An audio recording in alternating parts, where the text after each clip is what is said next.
आगी लागोत आहे सुख.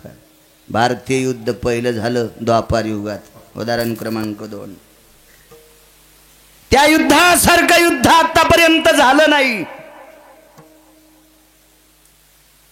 आणि याच्यानंतर होणार असेल तर मी जिवंत आहे तोपर्यंत होणार नाही, म्हणजे मला पुढचं पाहायला भेटणार नाही. इतकं मोठं युद्ध झालं. ते युद्ध महाभारतातलं कुरुक्षेत्रावर झालं. फार मोठं युद्ध. एका बाजूनं 7 अक्षोनी सैन्य होतं, एका बाजूनं 11 अक्षोनी सैन्य होतं. द्रोणाचार्य, कृपाचार्य, भीष्माचार्य, कर्ण, रथी महारथी लोक कौरवाच्या बाजूने होती. आणि विश्वाचा बाप तुम्हाला आणि मला इथं किती दिवस ठेवायचे आणि कोण्या दिवशी मळ्यात नेऊन फुकायचे, त्याला जगाचा बाप म्हणतात. तो मात्र पांडवांच्या पक्षात होता. तुंबळ युद्ध झालं. युद्ध जर झालं नसतं तर हस्तिनापूरच्या वाटण्या 3, धृतराष्ट्र, पंडू आणि विदुर, ह्या 3 लोकांना वाटण्या. विदुर कोण होते माहिती आहे तुम्हाला? राजकारणातला 2 नंबरचा डॉन. काही कोणाला बोकांडीवर घेऊन फिरायलेत, हे आमचा डॉन. बायको भेट नाही त्या सोंबळ्याला आणि त्याला डॉन म्हणतो. नालाय का, नरकाला जाशील त्याला डॉन म्हणलं. राजकारणातले फक्त 5 डॉन झाले. एक डॉन झाला कृष्ण. हे तुमचं ऐकून ऐकून इंग्रजी शब्द पाठ झाली म्हणून डॉन म्हणतो, नाहीत मी 7वी शिकेले, मला काही इंग्रजी येत नाही काय नाही, पण फिरून फिरून पाठ झाली. मर्मज्ञ, राजकारणातला 1 नंबरचा डॉन कृष्ण, 2 नंबरचे विदुर, 3 नंबरचे कनक, 4 नंबरचे चाणक्य आणि 5 नंबरचा राजकारणातला डॉन रयतेचा राजा छत्रपती शिवाजी महाराज. 5 डॉन, 5. एक जण म्हणला 6वा कोण? कोण आहे 6वा डॉन? मी म्हणलं इतक्या पवित्र जिभेनं एखाद्या नालायक माणसाला मी नाही डॉन म्हणायचो. 5च डॉन, 5च. त्याच्यापैकी 2 नंबरचा डॉन टाकळीकर, विदुर काका. 3रा मालक होता, 3रा हस्तिनापूरचा. 3रा हस्तिनापूर म्हणजे अख्खा भारत, दिल्लीचं स्वराज्य, अख्ख्या भारताचा 3रा मालक. पण त्या धृतराष्ट्राला 100 कट्टे घाण वस्तू पुसायच्या पण कामीचे नाहीत. कपडे काही काही भाराभर चिंध्या बिनकामी, थोत्तर पुसायच्या पण कामी नाही. इतके नालायक होते ते 100 कट्टे. खरं तर त्यांना नालायक केलं त्यांच्या सख्या मामानं. हलकट मामा होता त्याचा, शकुन्या. मी नाही त्याला शकुनी म्हणित.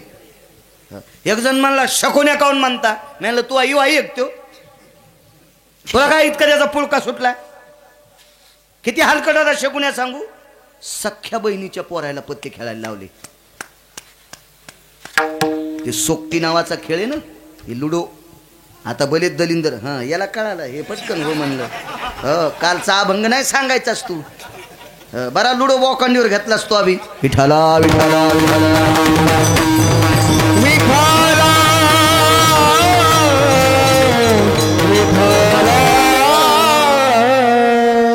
घेऊ द्या बाबा, ते कीर्तन घ्यायला त्याच्यात.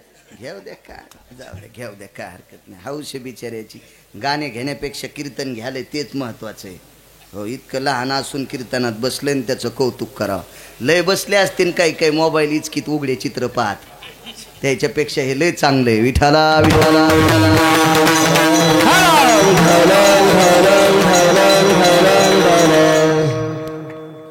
शकुन्या नालायक, त्यानं कौरवाचा रास करून टाकला. मेले सगळे कौरव. तुम्हाला एक सांगू का, फुकट खाणारा माणूस घरी ठेवायचा नाही. आहा, आपल्या घराला इचकून टाकतोय. 7व्या अवतारात एका बाईला राज्य होतं, नवरा जिता होता, तरी नवऱ्याला घरी ठेवून माहेरात भाकरी खायला आली. तिने इतकं भावाचं वाजून टाकलं. तिच्या भावाला 80,000 बायका होत्या. किती भावजाया होत्या तिला, तरी पण ती भावाला म्हणली दादा पुन्हा हे कान. आणि ह्याच तुटलेल्या नाकाचीनं भावाला दुसरी एक बायको आणायला लावली. ती का त्याची बायको होणार होती का? ती जगाची मालकीण होती. आणि म्हणून भावाला मातीत घातलं त्या तुटलेल्या नाकाचीनं. हो, बहिणीनं भावाच्या घरचं खावा, पण तिच्या घरी अडचण असली तर खावा. तिच्या नवऱ्याला उपाशी ठेवून तिने इकडं नाही यावा. पडलंकेची राणी होती ती, ऐश्वर्य संपन्न राक्षसाची बायको. ते आपलं दाशीच्या हातच्या चपात्या खाऊ लागलं आणि ही बोंबलत लंकेत आली आणि भावाला सीता आणायला लावली. अख्खा भाव वाजून टाकला. भाऊ रावण लय मोठा माणूस होता, लय मोठा माणूस. फुकट खाणारे घरी ठेवले नाही पाहिजे. आणि 8व्या अवतारात हो गांधार नरेश, हो गांधार देशाचा राजा म्हणून गांधार नरेश म्हणत होते शकुन्याला. त्या देशाचा राजा होता तो. आता गांधार देश कुठे? मोबाईल मध्ये हिचकी जा, पाच जा, दाबल्यावर बटन सापडतो तो तुम्हाला. मला भेटत नाही भारीचा मोबाईल, आमचं नशीब फुटकं. पण तुम्हाला आहेत ना मोठाले, अर्धा आथरायचा अर्धा पांघरायचा खपक्या मोबाईल आहेत तुम्हाला. बघा जाण कधी कधी त्याच्यात शास्त्र. त्यानं घरावर तुळशीपत्र ठुलन बहिणीच्या घरी राहून बहिणीच्या पोराला पत्ते खेळायला लावले. 100 भाषे मारले आणि 100 बहिणीच्या सोना ढवळ्या साडीत आणल्या. याला कशामुळं चांगलं म्हणायचं सांगा बरं का? असा ज्याचा मामा असेल त्यानं जित्ता तळ्यात टाका. भाव तेवढं कोपऱ्यात तळू लागलं मला. ज्याचा शकुनीसारखा मामा असेल का त्यानं जित्ता तळ्यात टाका. त्याचं पाप मी भोगायला तयार आहे. पण शकुनी इतका पापी असला पाहिजे तुम्ही चांगल्या मामाला टाकता. मूर्ख होता शकुन्या, मूर्ख होता. मारले 100. धृतराष्ट्र गांधारी वनात निघून गेले. इधर काका एके दिवशी वनात भेटायला गेले. आगी लागत आहे असो का सांगतो, लक्षात ठेवा. मला लांबून एसटी आणायचा नाद आहे. डिझेल बाहेरचं आहे ना, त्याच्यामुळे ताण घेत नाही. ड्रायव्हरनं किती बी लांबून एसटी आणावं पण मुक्कामाला बस स्टँडला न्यावं. त्या नदीला उभं केली. काय खाईन मधली लोक. हो, कीर्तनकारानं किती लांब फिरावं पण आपल्या कडेवर आलं पाहिजे. त्याचं नाव कीर्तनकार. कीर्तनकाराला जर कवडं बसत नसेल तर असं समजायचं तमाशातला आपल्यात आलाय. कडवं नाही सोडलं पाहिजे. हा, आपण नाही केलं पाहिजे. शास्त्र ज्याच्यावर आपण भाकरी खातो त्याच्यावर का बेविश्वास. वनात भेटायला गेले. धृतराष्ट्र आंधळा होता. गांधारीला डोळे असून पट्टी बांधली होती. उन्हाळ्याचे दिवस होते. इदूर भेटायला गेला. वाळलेल्या काडा पाला पायाखाली कुरकुर चुरचुर वाजत होता. गांधारीनं मालकाच्या मांडीला हात लावला. मालक, एखादा हिंस्र पशु येत नसेल? वाघ असेल का, शुहा असेल का, लांडगा असेल का, अस्वल असेल का? थोडे जवळ पावलं आल्याच्या नंतर धृतराष्ट्राच्या फुटक्या डोळ्यातून पाणी आलं. विचारलं, का रडता? गांधारी, वाघ नाही, शुह नाही, अस्वल नाही, माझा भाऊ आलाय. गांधारीने विचारलं, मालक तुम्हाला दिसत नाही कसं कळालं? लक्षात ठेव गांधारी, हस्तिनापूरच्या बाहेर 12 वर्षाचं झोपडं करून राहणारा माझा भाऊ माझ्यावर अतूट प्रेम करतो. मी त्याचं ऐकिलं असतं तर आपली दशा झाली नसती ग. इदुराच्या गळ्याला मिठी मारली. दादा चल. नाही म्हणे, येतो मी. इदूर घरी आली. 2-4 वर्ष निघून गेली. एके दिवशी धर्म आणि अर्जुन बसले आणि अर्जुनाचा धर्माचा संवाद झाला. दादा,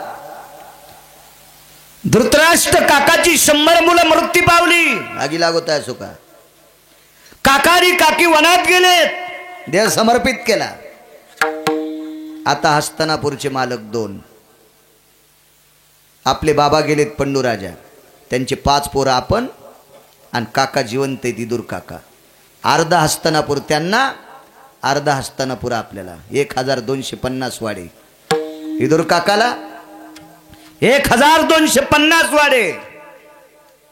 धर्माला वाडे किती मोठाले होते सांगू?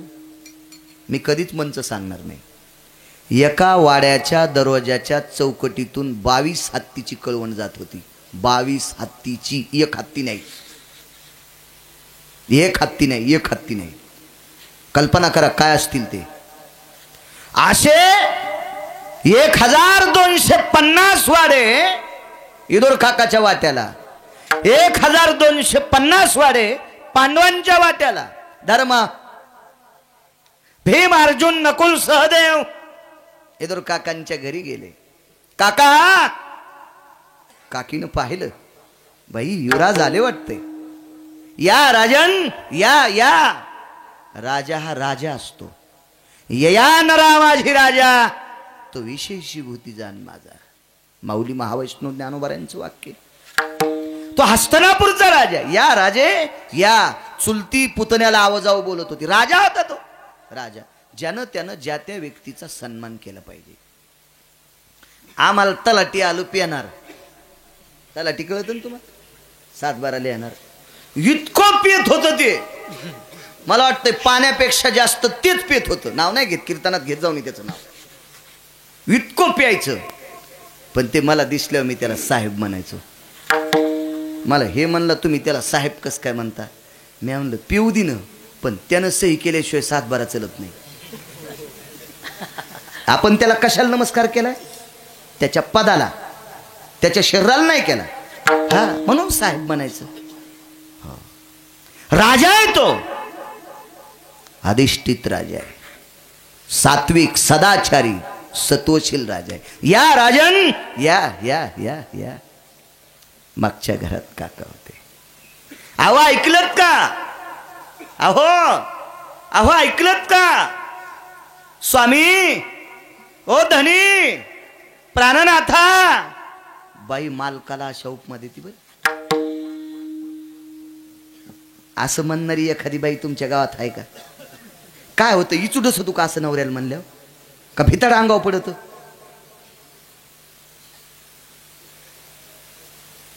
हे गोविंदिया, गोविंदिया, म्हातारा हे करे मंदिराकड. असलं तर म्हणा भाकरी झाल्यात गिळायला.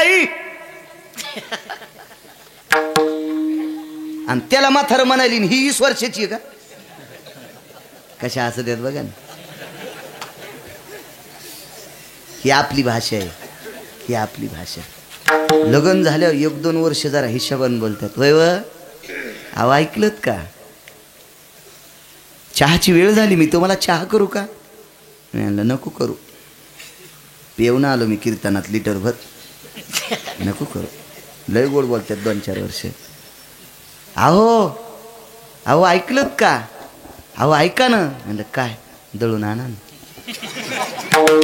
आमच्यावर घेतल्यावर तुमची लय खसखस पिकती नाही का?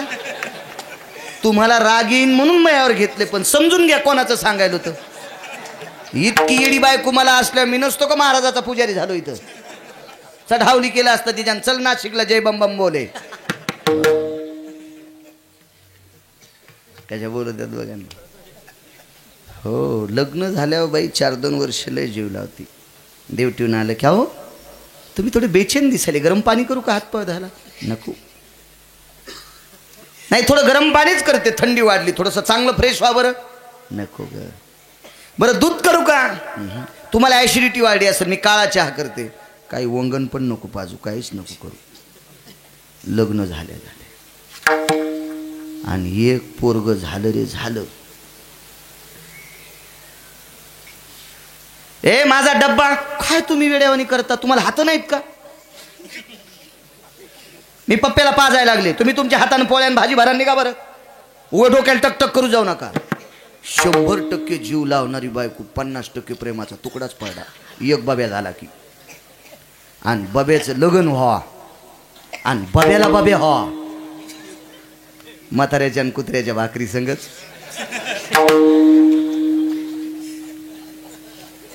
कशा हसत नाही. बारीकसा बॉम्ब टाकाव काय अंगाव. व्हायरल ताईठीत लगेच कळतंय त्यांना. लगेच कळते, लगेच कळते, लगेच कळते. धनी अहो प्राणनाथ ऐकलत का? तुम्हाला ऐकू येण्यासाठी इतक्या जोरात म्हणलो मी. काकी इतक्या गोड बोलायच्या. बराच ती बाई इतकी अधिकारी होती, तिच्या हाताने केळीचे साल्टे खाल्ले जगाच्या मालकानं. साल्टे, इतकी अधिकारी बाई होती. ए सावळ्या गपची बस. काय ग, राजे आलेत, राजे आलेत, राजे. विदुर काका आल्याबरोबर धर्मराज आलात जी. धर्मराजा अर्जुन उठले आणि विदुर काकाच्या काकीचं दर्शन घेतलं. दिल्लीचा राजा, भारताचा राजा, अख्ख्या भारताचा राजा, हस्तिनापूरचा अख्खा राजा प्रणाम केला. काकी तोपर्यंत घरात काहीतरी यांना खाण्यासाठी, त्या काळात चहा नव्हता, दूध करत असतील, शिरा करत असतील, काहीतरी देत असतील खायला. काकाने विचारलं, राजन, अर्जुना, आळशाच्या घरी गंगा यावी तशी आज तुम्ही आमच्याकडे आलात, काय आनंद वाटतंय, काय काम आहे, काय सेवा करू आपली. अर्जुनाने धर्मानं सांगितलं, काका सेवा करायचा काही विषय नाही, गेली 2-3 वर्ष झालं आम्ही हस्तिनापूरचे राजे आहोत. आमच्या अंतःकरणात एक भाव निर्माण झालाय, आम्ही जोपर्यंत आहेत तोपर्यंत तुमच्या अर्ध्या संपत्तीला धक्का नाही, पण आम्ही गेल्याच्या नंतर आमच्या लेकरांनी जर तुम्ही जाता आणि आम्ही जाऊ, आमच्या मुलांनी जर तुमची संपत्ती तुमच्या मुलांना नाही दिली तर पूर्वज नरकाला जातील. याच्याकरता आम्ही जिवंत आहेत तोपर्यंत तुमचं अर्ध राज्य वाटून घ्या.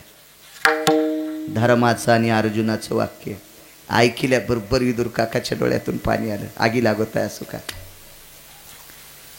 धर्मानं सांगितलं, काका आम्ही तुम्हाला अर्ध राज्य घ्या म्हटल्या, तुम्हाला रडू आलं का, सगळं देऊ का. विदुर काकानं सांगितलं, रडू याच्या करता येतंय, तुम्ही अजून चुलता ओळखीलाच नाही, तुम्ही काकाला ओळखीलं नाही रे, याच्या करता दुःख वाटतंय. काका आमच्याकडून काय गुन्हा झाला, काय अपराध आहे, काही नाही. अर्जुना, तुम्ही माझ्यावर प्रेम किती करता, काय गोडे विदुर बघा, तुम्ही माझ्यावर किती प्रेम करता.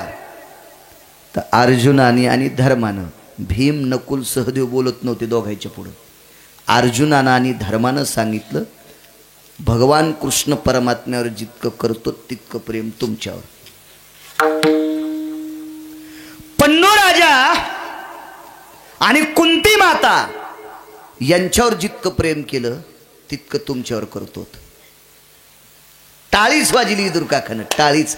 वा पुतणे म्हणे, अरे देवावर जितकं प्रेम करता तितकं माझ्यावर करता, आई वडिलावर जितकं प्रेम करता तितकं तुम्ही चुलत्यावर करता.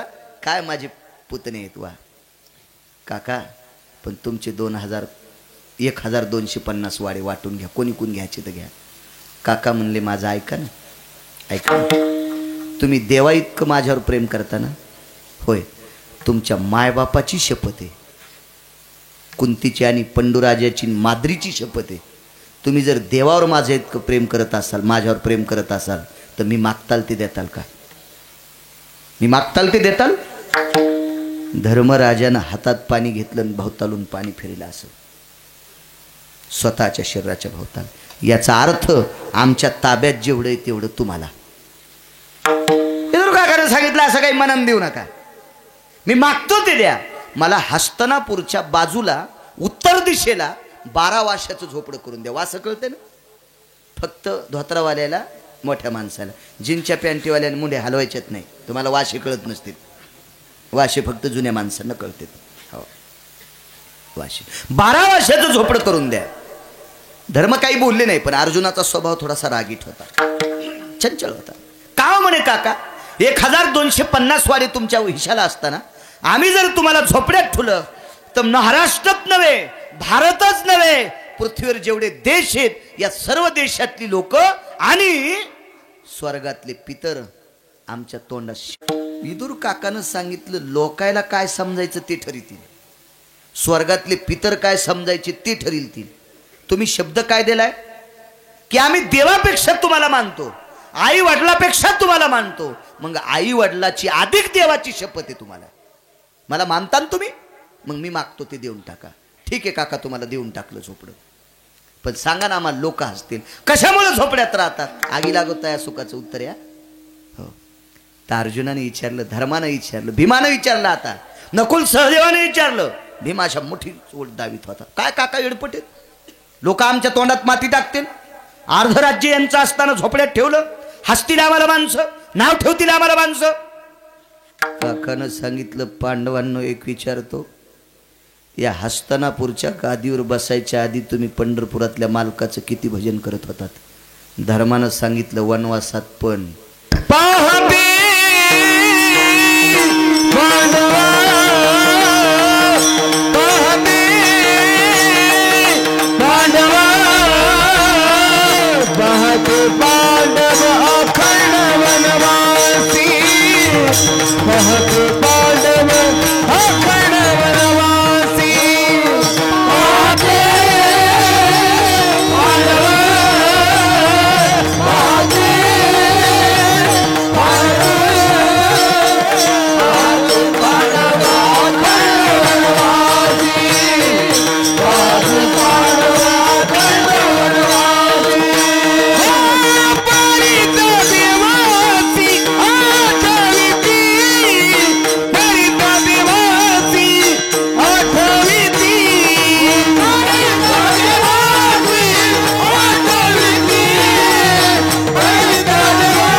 धर्मानं सांगितलं, आम्ही वनवासात त्याचं भजन केलं.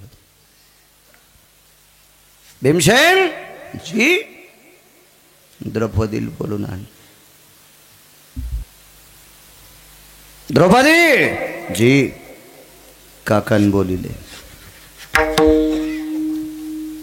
आल्याबरोबर इदूर काकाच्या चरणावर दंडवत. द्रौपदी होती ती. काय काका? द्रौपदी, वनवासात विराट राजाच्या घरी काम काय करीत होतीस? शेण काढीत होते. रिकाम्या टायमात द्वारकेच्या मालकाचं भजन करीत होते. रिकाम्या वेळात काय करायचीस? द्वारकेतल्या मालकाचं भजन करीत होते. वा, पुढचे 9 पुरावे बस झाले आपल्याला 2. द्रौपदी, वनवासात विराट राजाच्या घरी शेण काढायची वेळ आली. 48,324 दाशा त्या द्रौपदीला भांडे घासायला. एवढ्या वैभवातली पोरगी विराट राजाच्या घरी शेण काढीत होती, तरी पण दळायला बसल्यावर पंढरपुरातल्या मालकाच्या वयागात होती. भजन केलंस तू. पांडवांना तुम्ही वनवासात भजन केलं. तुम्हाला हस्तिनापूरचं राज्य कोणाच्या कृपेने भेटलं? द्वारकेच्या मालकाच्या. मग एकच मला सांगा, ज्याच्या कृपेमुळं तुम्ही भजन केलं म्हणून पापी मारल्या गेले आणि दिल्लीचे राजे तुम्ही झाले. या हस्तिनापूरचे राजे झाले तेव्हापासून भजन किती बऱ्या केलं. 5 भावांनी मानाखाली घातल्या. इदूर काकानं सांगितलं, झोपड्याचं उत्तर तुमच्यापाशीच होतं ना रे, तरी मला दटून विचारता? अरे ह्या वाड्यात राहायला आल्यापासून, अरे ज्या मालकाचं भजन केल्यामुळं हे 2500 वाडे आपल्याला भेटलेत. पण या वाड्यात आल्यापासून गेल्या 3 वर्षात तुम्ही एकदाही भजन केलं नाही. विदुर काका म्हणले, अरे 1250 वाडे माझ्या आयुष्याला.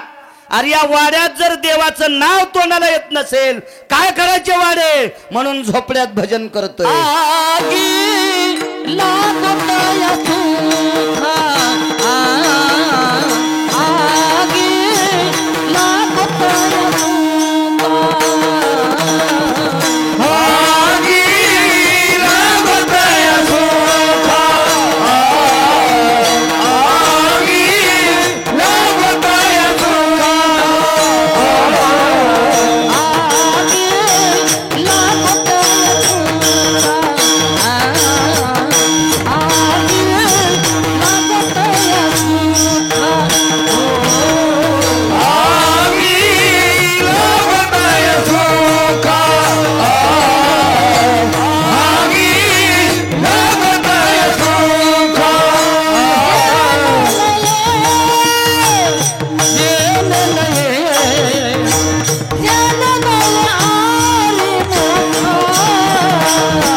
1250 वाड्याला आग लागू म्हणली, त्याच्यात त्याचं भजन येत नाही. आगी लागोताय सुखा.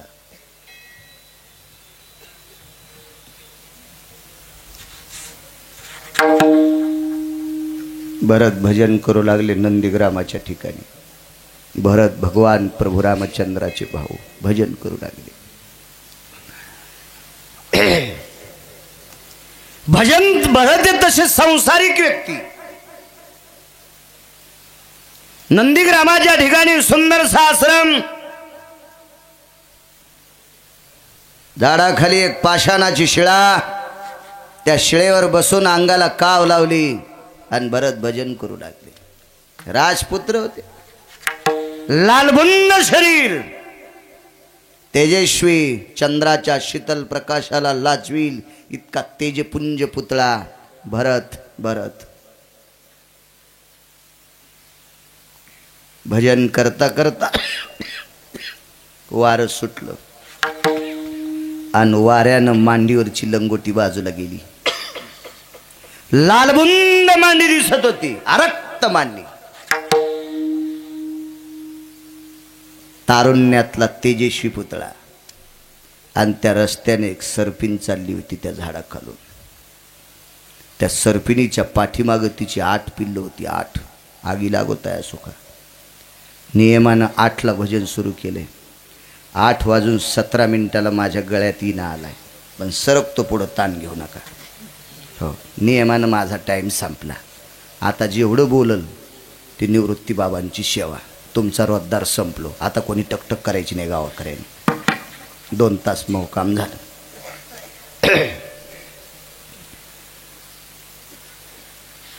तेव्हा शहाण्या रोजदारानं जर उभाटे आऊत हाणला असेल तर पाळी कमी होत असते.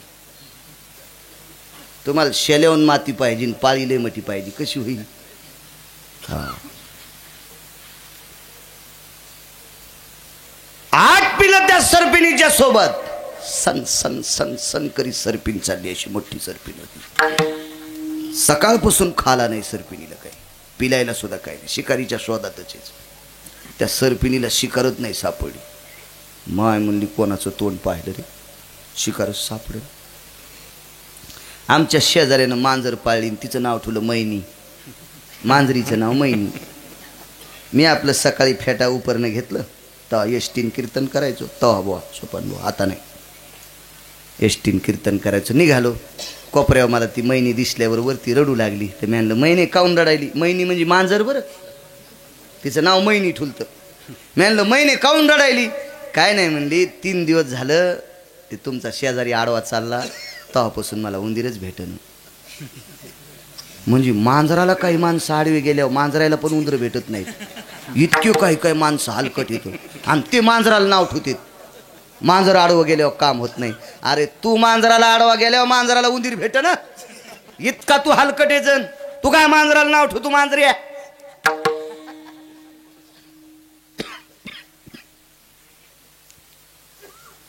सर्पिन म्हणली कोणाचं तोंड पाहिलं असेल काय माहित बुवा, शिकारच भेटन. एक पोरग पळत झालं, तिचं पोरग म्हणजे सरप. आडवं झालं म्हणला मा येडी झाली काय, रस्त्यात केवढी शिकार आहे. कुठे वापस आणले ते एक महाराज भजन करूले. ते महाराज होते भरत. डोळे झाकून भजन. ते का आपल्या भजण्यासारखं थोडंच होतं. अर्धा तोटा तोंडात आणि मधल्या टायमात तोंडातलं चटफुरसन काढायचं आणि मग घोंगडी खरी घालायचं.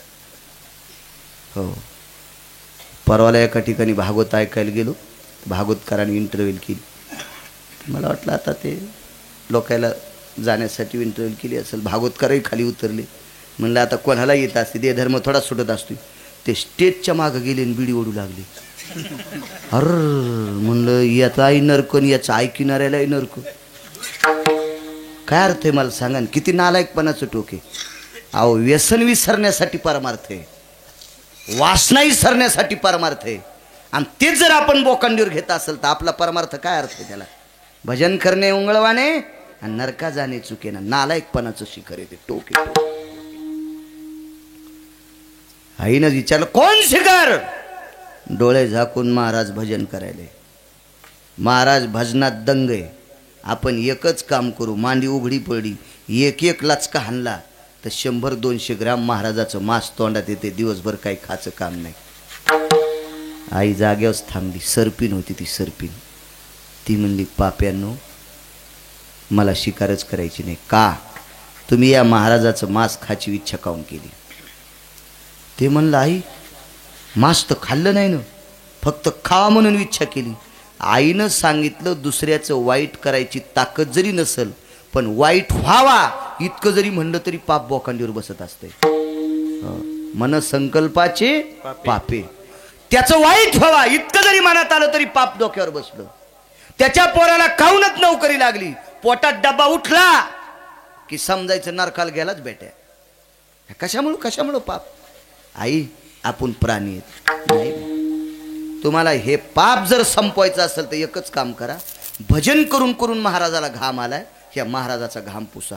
ते म्हणले, आई येडी आहेस का काय? आपल्या जो का रुमाल हे का धोतर हे का उपर नाही काय? एकच काम करा, तोंडानं वारं घाला. पाठीमागून 4 पुढून 4 8 सरपिणीची पिलं तोंडानं वारं घालू लागले. एक जण म्हणला, महाराज हे खरं असतंय का? आणि मी म्हणलं, मग आमच्या चुलत्यानं थोडंच लिहिलं पुराणात. तुला जर हे खोटं वाटत असेल तर ज्यानं लिहिलंय त्याची सोय तू पाय ना, आम्हाला कशाला ताण द्यायला? तू का म्हणे नाही विश्वास ज्या म्हणेन पाहावे पुराणी. आपली मोठ्या लोकांनी जे सांगितले ते आपण केलं पाहिजे. हो, शेजारी काय म्हणतो ते भुकायचं नाही. आमच्या इथे एका बाईचा नवरा घोंगडी इतका गोरा होता. आमच्या इथे एका बाईचा नवरा घोंगडी इतका गोरा. तुम्ही काऊन हसले? हा, कळालं तुम्हाला किती गोरा होता? घोंगडी इतका गोरा होता. शेजारीन तिला म्हणायची, सकू काय माय तू अनावरा घोंगडीवाणी दिसतू. हसला तर त्याचे दात दिसत येत, इतका काळ आहे. ते ऐकून घेतलं. 5-6 महिने ऐकलं. 6 महिन्याच्या नंतर सखू म्हणली, द्वारकाबाई असू द्या मग काळा, पण दिवस माळायच्या आधी घरी येतोय. तू हगन गोरा पाणी, पण कंधारच्या बस स्टँडला मुतारीपाशी पडलेला असं तू. असू द्या काळा पण गुणवाने. आपल्या संतांची व्याख्या इतकी गुणवाने. संतांच्या भक्तीचं ना आचरणाचं टोक मोजायला ब्रह्मदेवाचं तराजूत मोडलं. इतकं टोक आहे संतांचं. आपण त्यांच्या मार्गानं चालायचं. हो, जितका बाईचा आपल्या मालकावर विश्वास तितका आपला संत वाङ्मयावर विश्वास असला पाहिजे, तितका आपला देवावर विश्वास असला पाहिजे, लफंग्यावर नसला पाहिजे. एक म्हणला मी देव मानितच नाही, नको मानू. हान कोण्या तळ्यात उडी हाणायची तर, हान कुठे उडी हाणायची तर. मी विज्ञानवादी आहे, काढणं कोरोनावर औषध. तू विज्ञानवादी आहेस ना, काढणं औषध. आता पुन्हा कोणता कणी रोग आलाय, हो काढणं त्याच्यावर औषध. थोथरीत आणायला पाहिजे. करतो सोंबळ्या कुठला. अरे सगळं त्याच्या हातात आहे. किती मारायची तर किती जिवंत ठेवायची तुझ्या हातात आहे का सोंबळ्या?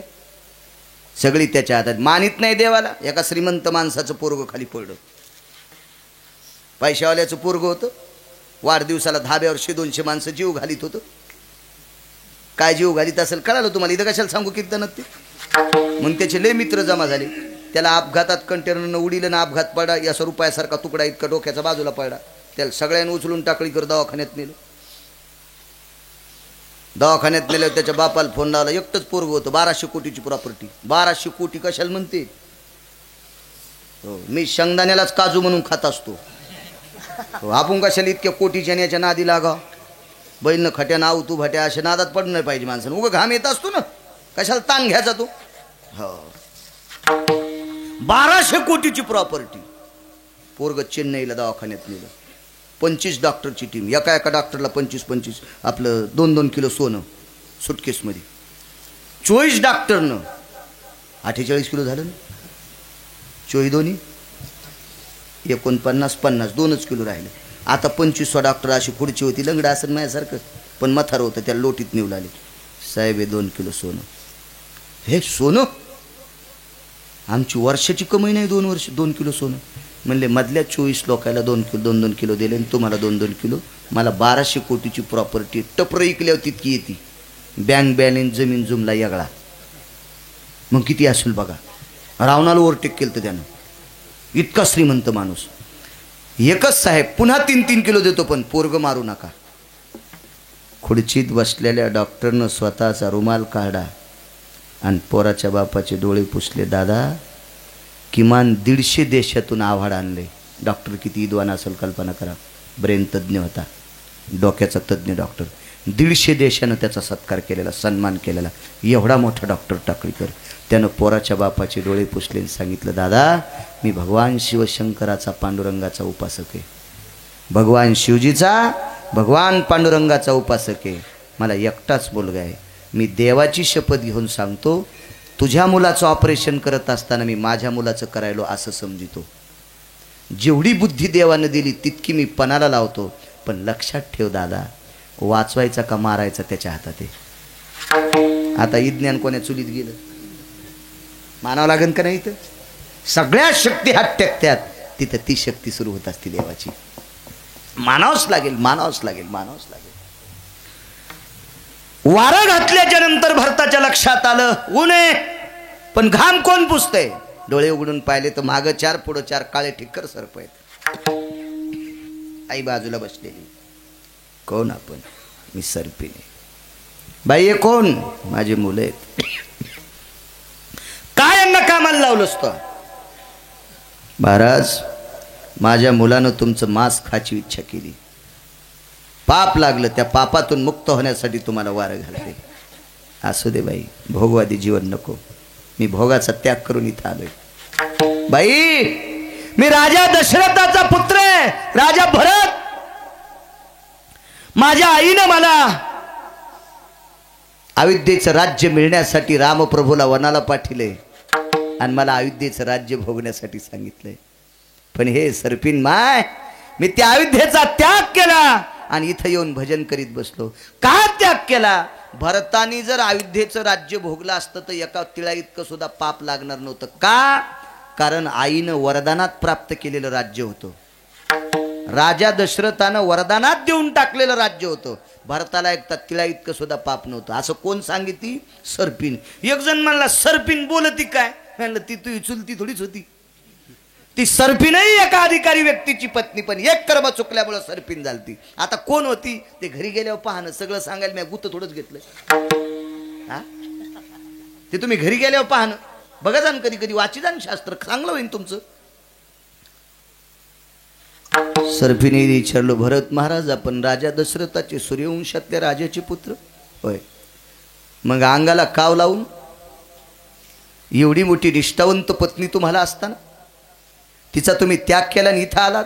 बाई ऐक, बाई ऐक, विश्व ज्याच्या ताब्यात आहे त्याला जगाचा बाप म्हणतात. तो बिना चप्पलचा वनात फिरतोय. बाई विश्व ज्याच्या पृथ्वी पाठीवर आहे त्याला शेष म्हणतात. तो लक्ष्मण नावाचा भाऊ 14 वर्ष पाण्याचा थेंब नाही, अन्नाचा कण नाही, झोप नाही, आईसाहेबाची आणि प्रभू रामचंद्राची सेवा करण्यासाठी गेला. माय एक भाऊ रामप्रभूच्या पादुका शिवासनावर ठेवून त्याच्यावर छत्र धरले. जगाच्या बापाने वनात बिना चप्पलचं फिरावं आणि विश्वाच्या मालकाचा लहान भाऊ या नात्यानं अयोध्येमध्ये लाडू खावं, हे कोण्या शास्त्रात आहे? माय ते लाडू खात अयोध्येतलं सुख भोगत असताना त्याचं भजन तोंडाला आलं नसतं. म्हणून अयोध्येसारख्या सुखाला आग लावली आणि नंदीग्रामाच्या ठिकाणी आश्रम केला आणि रामप्रभूचं भजन करीत बसले. विठोबा रखुमाई,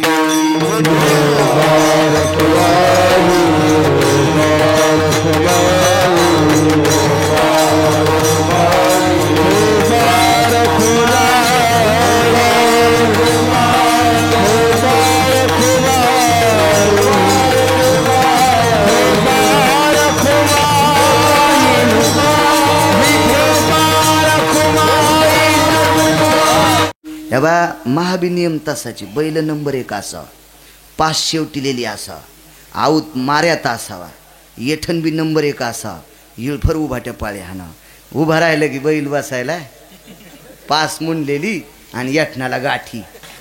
काय आऊत हाणावं तसं, पण धगत राहतं.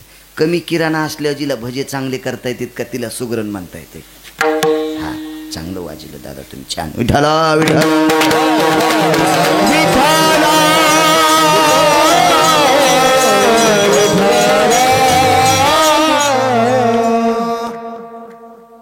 एका बाईला भाऊ न्यायला आला. भाऊ भाऊ कळतून माहित तुम्हाला?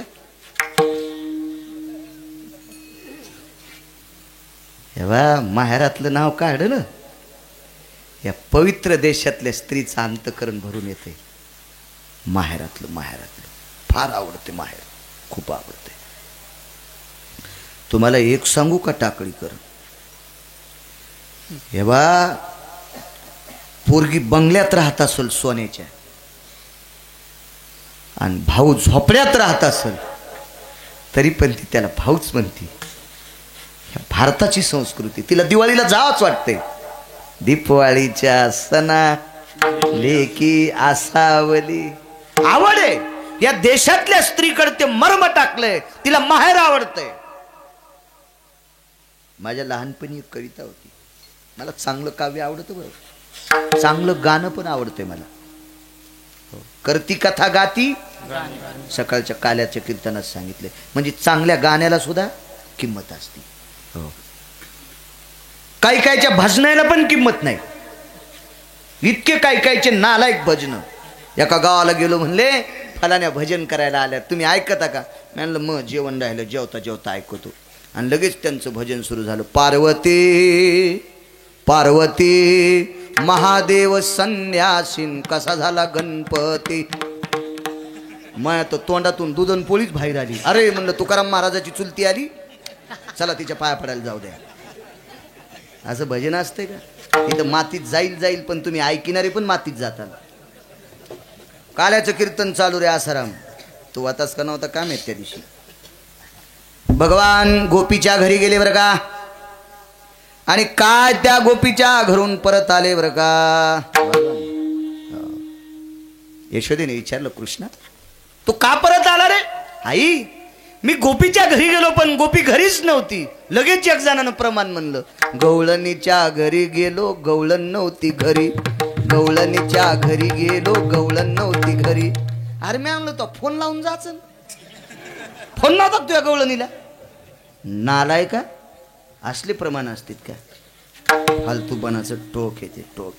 मात्र केलं नालायकानं काही काही भजनाचं संप्रदायाचं नाटक. अरे चल मग गावाला जाऊ. इडी करा आला तुझ्या गावाला यायला. तुझ्या गावात निघताना सकाळी सकाळी दोन्ही कुणं ढिगलं असते रस्त्यानं. हा धोतरवरी धरून चालावं लागते. इतकी इडी होती या गावात यायला सुंबळ्या. राधा रंगानं दिसते छान तिच्या यनीला गोंडे दोन. राधेला गोंडे लावायची गरज आहे? राधेनं ज्या ठिकाणी शरीर समर्पित केलं त्या ठिकाणची माती पंढरपुरातला मालक गोपीचंद उटी तुळशीच्या माळा गंध म्हणून कपाळाला लावतो. तिला गोंडे लावायची काय गरज आहे? तुझ्या बायकोला किती गोंडे लावायचे तर लाव सुंबळ्या. राधेला लावायची गरज नाही. हो असलं काही बी ऐकून घेत जाऊ नका. समोर बसलेल्या मावल्यांना भजन जर करायचं असेल तर गाथ्यातले अभंग पाठ करा. हो शास्त्रातले पाठ करा. शास्त्र पुराण वेद गाथा त्याच्यातले अभंग पाठ करी जा. वेल वाया गेले ग बाय बाय तिकडेच घसरून मेले आता काही नका म्हण जाऊ.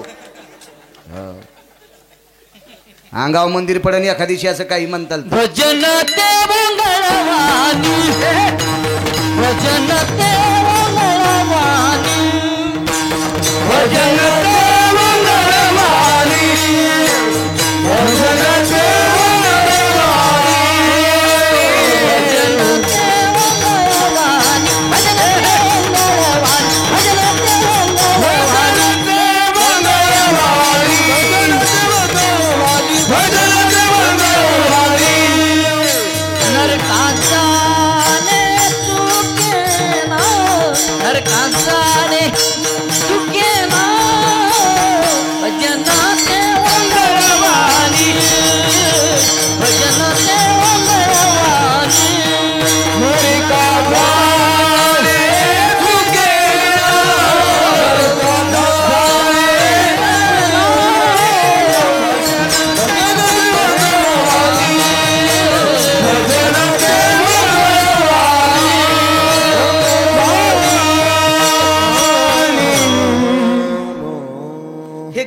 म्हणे का?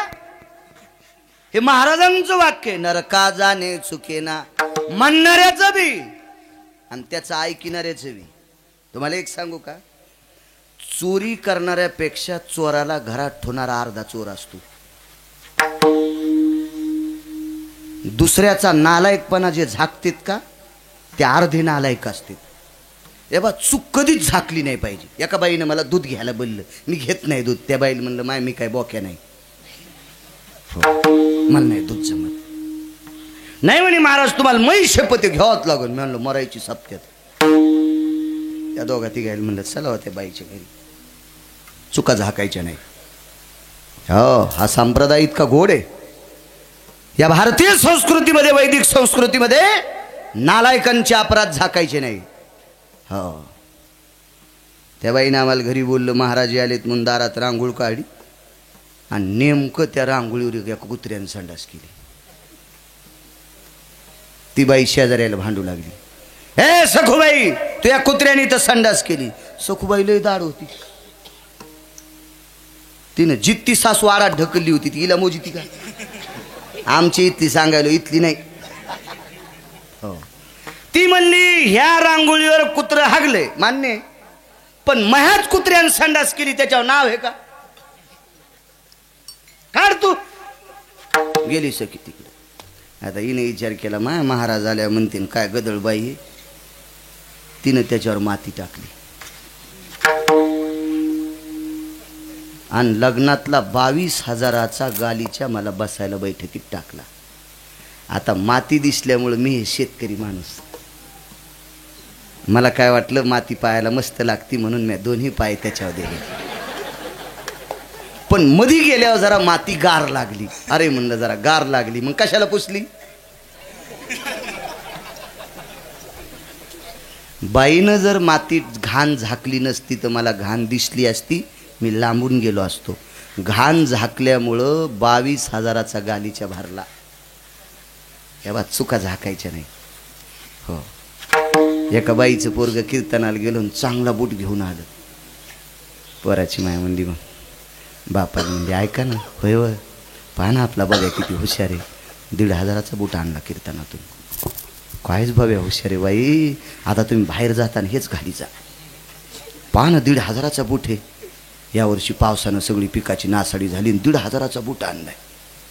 दुसऱ्या दिवशी कीर्तनाला गेल्या एका श्रीमंत बाईची चप्पल, बघा ना बाई बाब्या कायच हुशार आहे, मला पण चप्पल आणली ती टाचाची.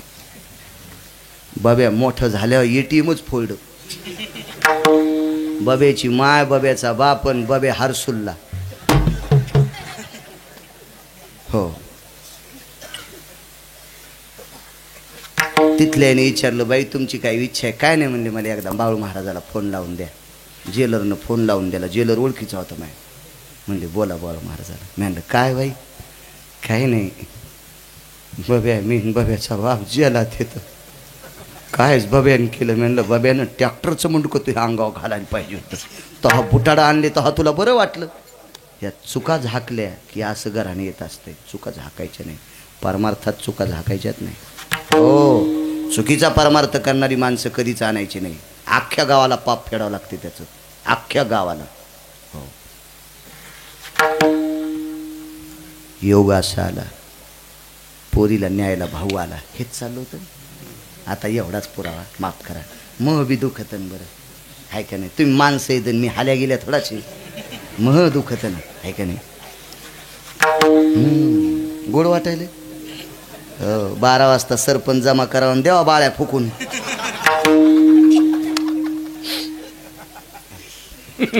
माणसं तिकीट खर्चून येते. रोज इतकेच येत होतात का? नाही आज जरा जास्त आलेत नाही का? आज काय जाताना पैसे गावसणार आहेत का? सगळं आपलं गिऱ्हाईक टाकळीकर. तुमच्यामुळं आम्हाला किंमत आहे. तुम्हाला एक सांगू का? ज्ञानोबराय कीर्तनातल्या श्रोत्यांना शंकर म्हणले आणि कीर्तनातल्या महिलांना पार्वती म्हणले. प्रभू तुम्ही महिषाच्या मूर्ती. सज्जनांनो तुमच्यामुळं आम्हाला किंमत आहे. दुकानात 5 कोटीचा माल आहे पण गिऱ्हाईकच नाही. काय करता महाराज? अख्खे ग्रंथ पाठ आहेत पण कोणीच ऐकत नाही. म्हणलं सांग पप्याच माईला. तुमच्यामुळं आम्हाला किंमत आहे. वक्ता हा श्रोत्यामुळं सोबत असतो बुवा, श्रोत्यामुळं. तुमच्यामुळं किंमत आहे. चला 10 मिनिटं पुढं. नंतर पुन्हा मालकाची पालखी, निवृत्तीबाबांची अख्खी ग्राम प्रदक्षिणा, गाव प्रदक्षिणा, रात्रभर जल्लोष. काय आनंद आहे. आम्हाला येताना रस्त्यानं पंढरपूर भेटल्यासारखं वाटलं. हो, त्या पालख्या बघितल्या असं वाटलं की भगवान शिवशंकर आणि भगवान विष्णू परमात्मा दुमदुमून गेलेत. काय ना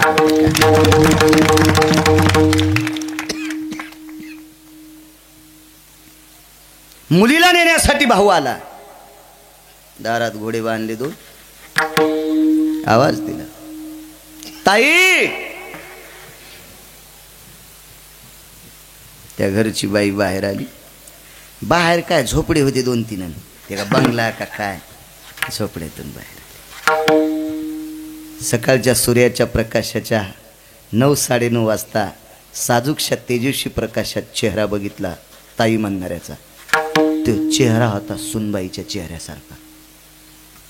आतमध्ये गेल्यानं आवाज दिला, राजाई जी, बाहेर ताई म्हणणारा मुलगा तुझ्यासारखा दिसतो, बघ बरं. झोपड्यातून बाहेर आल्या. पाहिल्याबरोबर आनंदाचे अश्रू उमळले. त्या बाई, माझा दादा आलाय, माझा पाहू आहे. अगं बाई, पाय धुवायला पाणी दिलं लोटकभर. गुमास्त्याचे पाय धल पाणी, भावाला पाय धल पाणी. बसले. बहिणीच्या सासूचं दर्शन घेतलं. बहीण वयानं मोठी होती, तिचं दर्शन घेतलं. दारात तुळशी वृंदावन भगवान शिवशंकराची साळुंका दर्शन घेतलं. ताईने विचारलं, दादा कशाला आलास? काही नाही, तुला दिवाळीला नेण्याकरता आलो. बर. मामांजींना विचारावं लागेल, म्हणजे सासऱ्याला. ही संस्कृतीवर का आपली, ही संस्कृती. सासऱ्याचा सल्ला घेतल्याशिवाय सून माहेराला जातच नव्हती. आता सुनाचा सल्ला घेतल्याशिवाय सासऱ्याला चहाच नाही. हो, इतक्या काय काय सुना भारी. बाप रे, लय भारी सुना. या पवित्र देशात 6 सुना अशा जन्माला आल्या, सासऱ्याच्या डोळ्यात आलेलं पाणी त्या पुशीत होत्या. त्या पुशीत होत्या. त्याच्यापैकी 6 पैकी भागीरथी नावाची सून, मानकोजी बोधले यांची सून भागीरथी नावाची, हिनं सासऱ्याच्या डोळ्यातलं पाणी पुसलं. 5 पुन्हा घरी गेल्यावर पहा, दुसऱ्या कीर्तनात सांगन, सगळ्या गोळ्या एकखट्या घेतलं की रिॲक्शन येत असते. म्हणून एक एक घेतली पाहिजे. सासू सासऱ्याच्या डोळ्यातलं पाणी पुसायच्या 6 सुना जन्माला आल्या महाराष्ट्रात. सासऱ्याला रडिणाऱ्या आणि सासूला रडिणाऱ्या कुंटालानं पाहिल्या. कुंटालानं टनानं पाहिल्या. हो,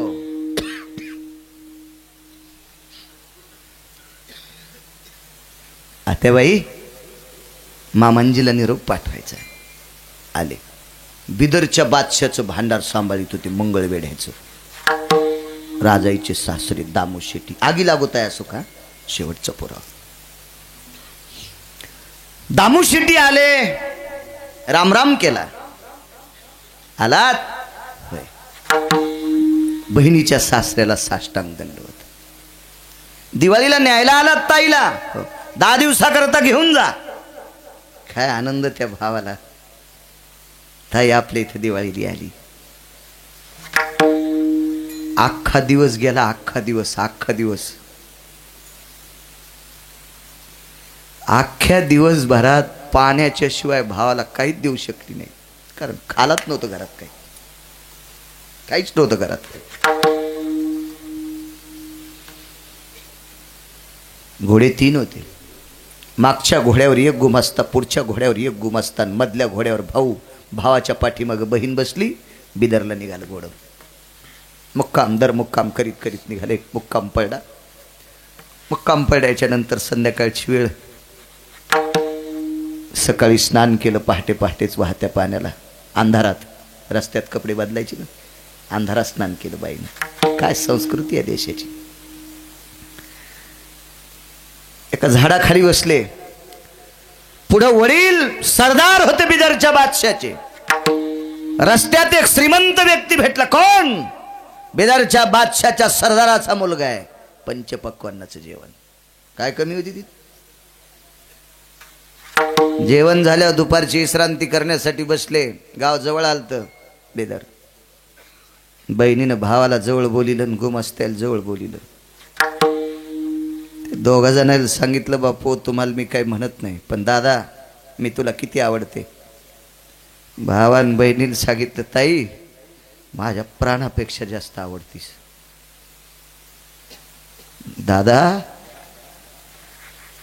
तुला आईबाबाची शपथ आहे, आईबाबानं घरी गेल्यावर जर विचारलं ताईच्या घरची परिस्थिती कशी आहे तर तुला सांगू नकोस, तुला तुझ्या बहिणीची शपथ आहे. कोणाला म्हणायचं भारताची स्त्री माहिती आहे?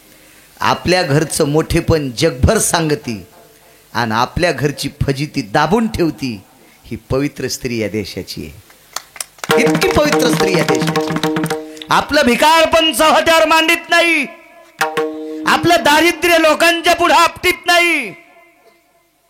ती या देशाची स्त्री आहे, या देशाची पवित्र स्त्री ती आहे. गेले घरी वेगाच सांगतो. गेल्याबरोबर बाप्पाच्या गळ्याला मिठी मारली, आईच्या गळ्याला मिठी मारली, आईबाबाचं दर्शन घेतलं. आईनं इतक्या कडकडाटून मिठी मारली, इतक्या कडकडाटून. गेल्या 2 वर्षाचं वात्सल्य तिचं उतू आलतं. ते वात्सल्य हृदयाला मिठी मारल्याबरोबर ते वात्सल्य तृप्त झालं. लेख लेख गळ्याला मिठी मारते, काय आनंद असतो. मी मगाशी तुम्हाला बोलून गेलो, मुलगी कोट्याधीश जरी असली तर भिकारी माहेर पण तिला आवडते. एक कविता सांगून सांगून राहिलो तुम्हाला. चांगली गाणी, चांगली कविता गोड असतात, चांगल्या कविता पण चांगल्या. बरं हल्ली काही कविता, पप्पा माझ्या मम्मीचे, मम्मी माझ्या पप्पाची, लेकरं कोण्या भूताचे, ह्या असल्या कविता. उत आला उत ह्या कविताचा, उत उत. मी ताक पितो, मी दूध पितो, मी वड्यान फिरतो, तू रेल्वे खाली मरण. असल्या कविता असतात का कुठे? दादा मला एक वहिनी आण. मिशात नाही तुझ्या दादाला, कुठं वहिनी बोकांडीवर घेईन तू. मला वहिनी आण. आमचं पोरग शाळातून आलं, मला ही कविता कोण शिकली रे म्हणलं? बेसरामाच्या फोकान हाणायला पाहिजे तुला. ही कविता शिकित असते तोय, दादा मला एक वहिनी आण. काही काही कविता. अरे कापसावी न उले, अरे कापसावी न उले, त्याले बोंड म्हणू नये. हरिनामाविन बोले, त्याले तोंड म्हणू नये. हरिनामाविन बोले, त्याले तोंड म्हणू नये. काय गोड कविता आहे.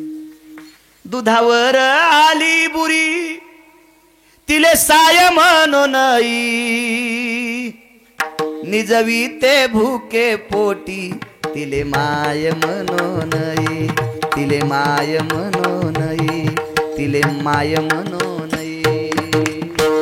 काय कविता आहेत. एक पोरगी परसात गवऱ्या लावू लागली. परसत म्हणतात ना गवऱ्या लावतात त्याला. आता गवऱ्या लावायचा विषयच नाही. गाई हावली करून दिल्या 7 भाईला. मा घराच्या पुढं वाटान, वाट्याच्या पुढं शेळीचा खोटा. आणि गाई हावली करून दिल्या 7 भाईला. आणि कशाचं शेण थापता. हा ज्याला 150 एकर जमीन ते थैली घेऊन आला उंदराव आणि दुधाची. महाराज दूध पिता का? म्हणलं तूच पिती रोगर. थैली घेऊन आला आणि महाराज दूध पिता का? शेण लावू लागली. शेण लावता लावता दादा वारं आलं. स्वामी वारं आलं, वारं. आणि वारं आल्याच्या नंतर ती पोरगी वाऱ्याला काय म्हणली? घाल वाऱ्या पिंगा, पिंगा माझ्या परसातर. ए घाल वाऱ्या पिंगा, पिंगा माझ्या परसातर. ए वाऱ्या माझ्या परसात पिंगा घाल. त्याच्या पुढचं सांगत नाही. आणि माझ्या माहेरात जाऊन सांग माझ्या आई बाबाच्या कानात, सुखी आहे कोर तुझी, सांगे आईच्या कानात. माझ्या आईला सांग तुझी पोरगी खुशाले. इतकी श्रीमंत संस्कृती या देशाची आहे, इतकी श्रीमंत संस्कृती. काय कविता होत्या त्या. बैलाची कविता माहिती तुम्हाला? हो, लय जण बैल म्हातारे झाल्यावर 7 बैल देऊन टाकतात. काही काही माणसं तर हंगामी बैल वापरीत. उन्हाळ्यात काम नसतं ना, एकूण टाकायची. तितक्या गड्याच्या पैशात पुन्हा बैल भेटते. काय बैलाची उपकारित आपल्यावर. कवी इनामदाराची एक कविता होती. बैल मेल्यावर काय म्हणतो त्याच्या अगोदर, तुझ्या शेतात राबून माझी सरली हायात, नको मोकलूस आता मला उतार वयात, मला उतार वयात. हे हातपाय थकले रे शेतकरी राजा, आता मला नाही नांगर ओढत. 4 पाऊल मला नांगर ओढत नाही, आता मला नकोच मोकलू. काय म्हणतो बैल, मेल्यावरी मला एकदा तुझ्या दारात रुजू दे, माझ्या कातड्याचे जोडे तुझ्या पायात वाजू दे. बैल म्हणतो शेतकरी राजा, मी मेल्यावर माझ्या कातड्याचे जोडे तुझ्या पायात वाजू दे. कवी इनामदारांची कविता आहे, मला लक्षात येणं बरोबर. आता काय कविता वाचा, कधी वाचा. अशा चांगल्या कविता वाची काही कविता. अरे ती रस्त्याने चालली, अरे ती रस्त्याने चालली 10 दिशांनो फुले टाका, तुम्ही तयार नसाल तर माझ्या हृदयाचा गालीचा टाका. आणि हो सकाळी पाणी नेत नाही, कळालं ना.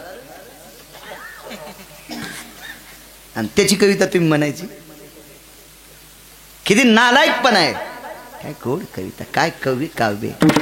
हो तमाशातले गाणे गोड होते महाराज माझ्या लहानपणी. मी काय तमाशा पाहिला नाही. मधुर मिलन आज लाभला, मधुर मिलन आज लाभला, सुगंध सोन्याला, लावणी भुलली अभंगाला, लावणी भुलली अभंगाला, लावणी भुलली अभंगाला. चांगले गाणे, चांगल्या कविता आणि चांगली अभंग पाठ करा. पाळणे पण शास्त्रातले पाठ करा. वल्ल्या नाया गेले मारवती, जिवंत केले उर्मिला पती, जुबाळा जुरे जू, जिवंत केले उर्मिला पती, जुबाळा जुरे जू. किती पाळणा गोडे. भगवान शिवशंकर द्वादशीच्या दिवशी गोकुळात गेले. ए योगी दिसतो विचित्र, त्याला 3 नेत्र, चर्म वेगळे नाही वस्त्र, मनवी तुझा मित्र, बाळा जो जो रे कुलभूषणा निजबा नारायणा, बाळा जो जो रे योगी आला से विश्रामा, निजबा नारायणा, बाळा जो जो रे. असे पाळणे म्हणायचे ना. ते पंढरपुरात एक पेटीवालं पाळणे ऐकित. ए पहिल्या दिवशी जन्मलो बाळ, 3ऱ्या दिवशी खातय रताळ, आणि 4थ्या दिवशी फेकला गुलाल, जुबाळा जुरे. तुम्हाला बी गुदगुल्या झाल्या महाराज वाजिताना नाही का. काय असलं काव्य पाठ करता तुम्ही, दुःख वाटतो. शास्त्र म्हणेल ते सांडावे, ते राज्यही तृण मानावे. हा आपल्या हा संप्रदाय मुनिप्रणित संप्रदाय, हा संप्रदाय ऋषीप्रणित संप्रदाय, हा संप्रदाय निवृत्ती बाबा सारख्या योग्यांचा संप्रदाय. यांनी जे सांगितलं ते करायचं. यांनी ज्याला मानलं आपण त्याला मानायचं. तुम्ही कोणालाही नालायकाला डोक्यावर घेऊन फिरायचं नाही. वाघिणीचं दूध पिणाऱ्यानं शेपुडीचं दूध कानात टाकायचंच नाही. काऊन टाकलं म्हणले, ऊन लागलं, बोकड्याच घालू त्या कानात या कानात. वाघिणीचं दूध पिणाऱ्याला कुठे ऊन लागत असते का. मूर्खपणाचं टोकेन ते. इतकी मोठी माणसं आहोत आपण, फार मोठी माणसं होत राजू. काही भाकड करायचं काम नाही आपलं.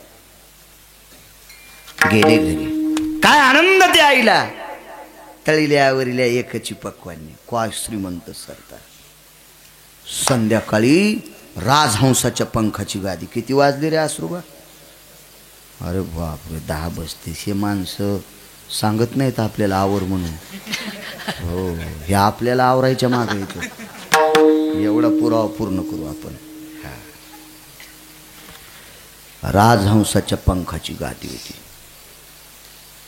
त्याला सोन्याची तपकडी, आणि त्या पलंगाला जे पाय होते का ते हत्तीच्या दाताचे होते, हस्तिदंताचे पाय.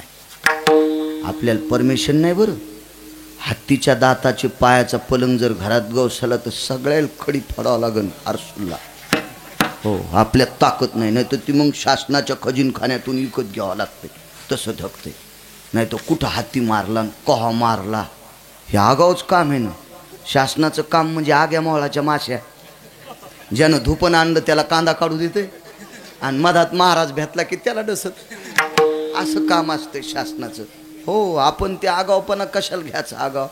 ज्या महाराजाला झुरळ मारता येत नाही त्याला वाघाचं कातड बसायला, तो वाघ कुठं मारला?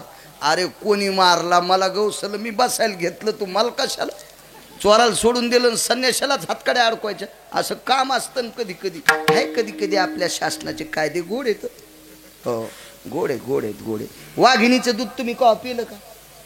नाही, नाही पिलं नाही का? आणि वाघिणीला राहिला काय? अभय अरण्य. कोणतं अरण्य? अभय. भय नाही त्या अरण्याला काय म्हणायचं? अभय अरण्य. हा, चला, गाईचं दूध कोण्या जातीला पेल्या उलटत आहे? अशी एखादी जात आहे का भारतात? त्या जातीतल्या माणसानं गाईचं दूध पेल्या उलटत आहे? नाही. तिला कत्तल खाना आहे का नाही? कत्तल म्हणजे न्याय किती गोड आहे बघा ना आपल्या शासनाचा. किती गोड न्याय. किती. वाघाला अभय अरण्य. वाघ जर कीर्तनात आल्यावर किती बाळ्यापाशी बसताना हातवरी करा बरं. हा, सगळ्याच्या पॅन्टी पिवळ्या होत्या ना. जमाना का?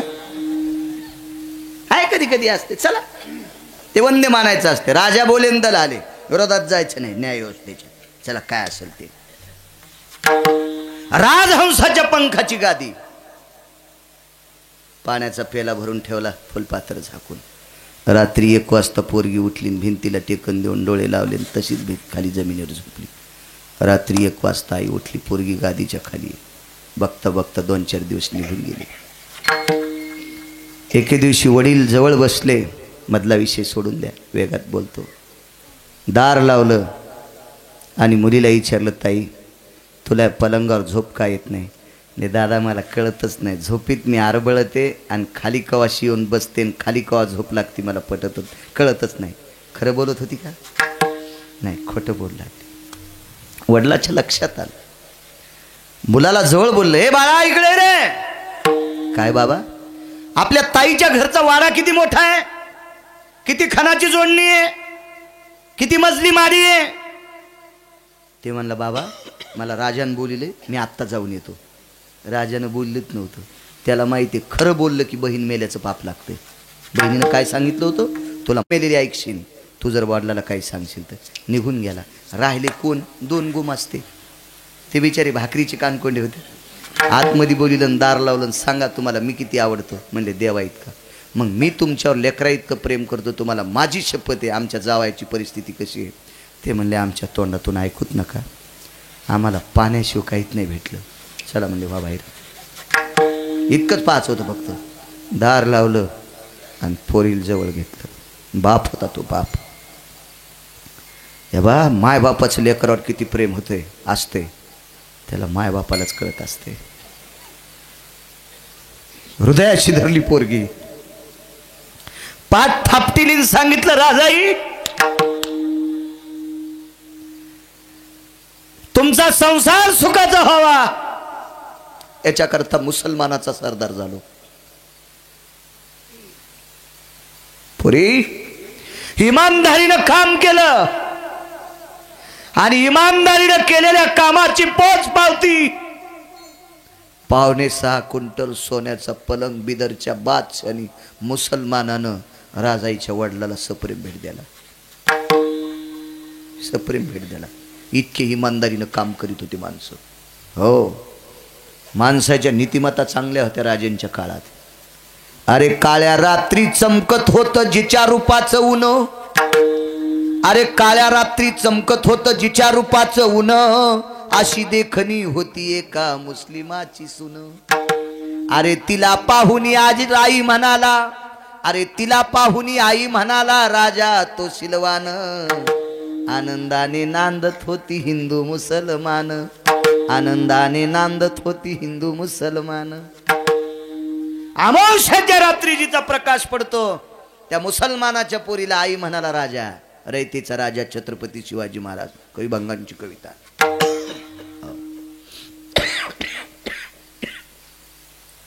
अरे ताई, मी निष्ठेनं कामगिरी बजावली, याची पोच पावती मला 5.6 क्विंटल सोन्याचा पलंग दिलाय.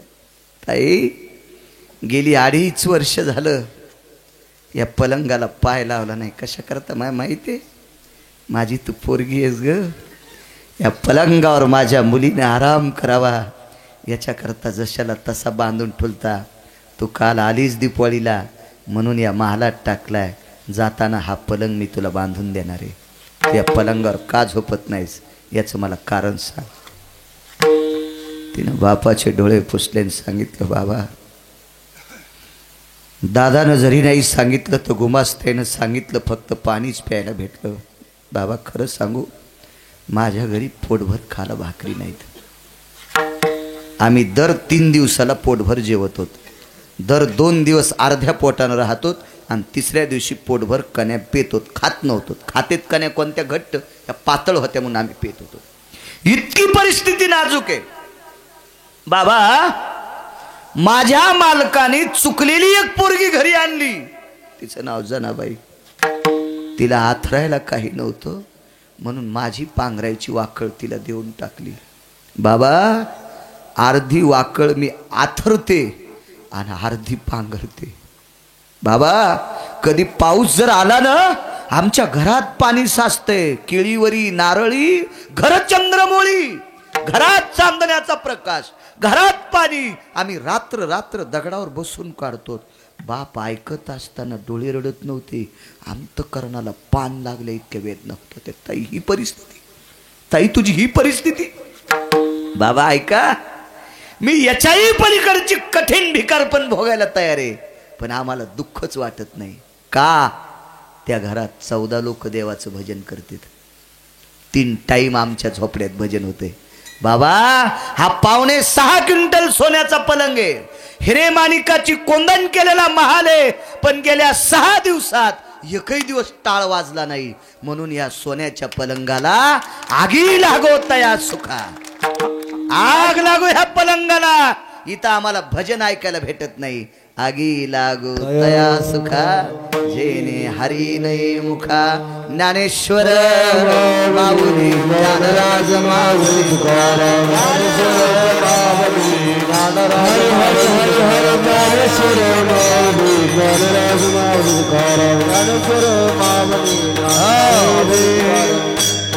मोठ्या श्रद्धेनं चालत असलेला अखंड हरिनाम सप्ताह. मला वाटते तारखेच्या संदर्भात मनोज सावकार नायगावचे बोलत होते. पुन्हा कोणीतरी इथून, पुन्हा हो इथूनही कोणीतरी बोलत होते. मगाशी त्या भुजंग सरांनी सुद्धा फोन केला. ते गजानन भैया मुन्ना आहेत, त्यांच्याकडं आम्हाला निवासाची व्यवस्था केली 2-2.5 तासाची. छान, त्यांच्या घरची माणसं चांगलेत. लेकरासारखा आदर केला. त्या घराण्याला धन्यवाद. तुमच्या गावातली माणसं सात्विक सदाचारी. एका महान योगी राजाच्या पदस्पर्शाने, निवृत्तीनाथ स्वामींच्या पदस्पर्शाने पुनीत झालेलं तुमचं गुंटूर नावाचं गाव एवढा मोठा वैभवशाली परमार्थ, इंद्राच्या वैभवाला लाजविल इतकं सुंदरसं वैभव. फार सुंदरसं मंदिर आहे. मारुतीरायाच्या मंदिराची नुकतीच फरची पण चालू आहे. मी येताना बघितलं, तिथं फार सुंदरसं काम. तुम्हा गावकऱ्यांना द्यावे तितके धन्यवाद. गावात सगळ्या आडनावाच्या माणसांना धन्यवाद देतो. आमचे मृदंगाचार्य महाराज, काय नाव तुमचं महाराज? अविनाश महाराज. छान छान. फक्त तुम्हाला आवाज नव्हता, आता धकून घ्यायचं असते, चलत राहत असते. जे टाकळीकर महाराज असतील, त्यांच्या बाजूचे महाराज असतील, ते संघचा आसाराम आहे, त्याचं नाहीस तू, ते संचाल काय नाही ताण घ्यायचा. ते बाजूचे असतील, तुम्ही महाराज इने करी दोन्ही, काळी पॅन्ट इने करी दादाला, असं त्याचा काळ्या पॅन्टीवर का होत नाही. इना घेतला तुम्हाला प्रणाम घ्यायचा, पण याच्यानंतर पांढरी पॅन्ट शिवा. अहो बायका मुकाट्या कापू शिकून बापाचं नाव करून दागिने करून यायला, आता रांगत गेली आणि सांगत आली. हो, आमच्या पोराईची माय दिवाळीला गेली 1,500ची साडी नेसून आली. माया पुढून गेली, पण मी नाही म्हणलं केवढ्याची, मी रकिलेन. या जगात जर्मनी, भारतात परभणीत गिरगाव चरबटेन तिथलं मी भूते. मी नाही म्हणलं केवढ्याची. तीन दुसऱ्या दिवशी बी नेसली ते तरी मी नाही म्हणलं मी केवढ्याची. तिसऱ्या दिवशी नेसली तरी विचारलं नाही केवढ्याची. बायकायला कसं असतं माहिती आहे का? बायकाला एक असं मेमरी कार्ड दिले आपल्या भारतातल्या, दुसरं चांगलं म्हणलं की त्याला बरं वाटतं. हो, नवऱ्याने एका बाईला 20,000ची साडी आणली आणि त्यानं नेसली. शेजारीन म्हणली माय कसं सतरंजीवानीच सुते. वरखंड तिचं तोंड मांजराने. काय 20,000 दिले सतरंजीवानी सुत आणलं. त्यानं पुन्हा 5,000 टाकले 25,000ची साडी आणली. शेजारणीला दाखिली. म्हणली काय याच्या बुट्या कशा गोचडावणीच आता. तिचं पुन्हा थुत्तर वरबाडलं. म्हणली काय साडी आणली. त्यानं पुन्हा 5,000 टाकले 30,000ची साडी आणली. आता कस्तुरीबाईन पाहिली आणि कस्तुरीचं एक गुलूब शाट झालेलं आणि एकाच गुलपण. म्हणली माय काय कलर बाजावाल्यावानी छे का. कशा असं त्यात बघा ना. म्हणजे नवऱ्यानं 30,000ची आणली त्याचं मोठे पण नाही. गुलप शाट झाली ना तिने सांगायचं खराब. असं खराब मानित असते तुय.